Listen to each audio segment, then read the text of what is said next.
Hello friends, welcome to Sudha నీతి కథలు. ఈరోజు మనం మన ఛానల్లో పంజాదెబ్బ అనే ఒక మంచి నీతి కథ గురించి తెలుసుకుందాము.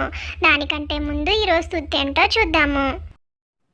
సూక్తి: కష్టాలు నిన్ను నాశనం చేయడానికి రాలేదు, నీ శక్తి సామర్థ్యాలను వెలికి తీసి నిన్ను నీవు నిరూపించుకోవడానికే వచ్చాయి. కష్టాలకు కూడా తెలియాలి నిన్ను సాధించడం కష్టమని. ఇంకా కథలోకి వెళ్ళిపోదాం. పూర్వము ఉజ్జయిని దేశంలో కృత్తివేణు అనే గ్రామంలో విష్ణు శర్మ అనే బ్రాహ్మణుడు ఉండేవాడు. అతడు నిరుపేద, మృదు స్వభావుడు. ఆ గ్రామంలోని ప్రజలకు మంచి చెడులు చెప్తూ వాళ్ళ ఇళ్లలో పూజలు చేస్తూ వాళ్ళు ఇచ్చే కొద్దిపాటి సొమ్ముతో కుటుంబం గడుపుకునేవాడు. అతని భార్య లక్ష్మి సద్గుణవతి. ఒకసారి ఆ దేశంలో పెద్ద కరువు వచ్చింది.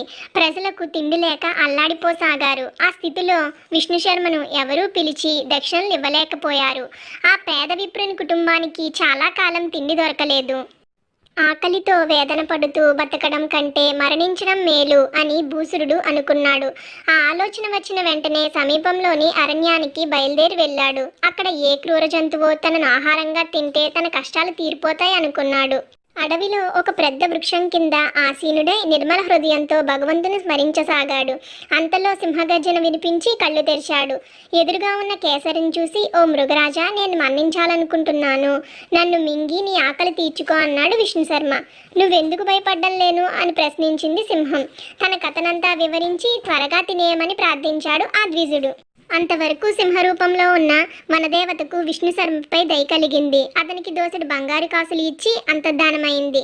ఆనందంగా ఇంటికి తిరిగి వచ్చిన బ్రాహ్మణుడు మరునాడు షావుకారు దుకాణానికి వెళ్ళాడు.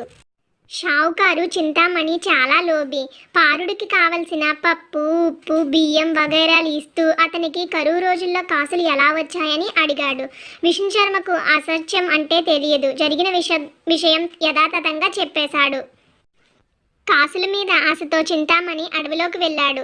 శర్మ చెప్పినట్లుగా చెట్టు కింద కూర్చుని భగవద్ధ్యానం చేయసాగాడు. కొంతసేపటికి సింహగర్జన వినిపించి కళ్ళు తెరిచాడు.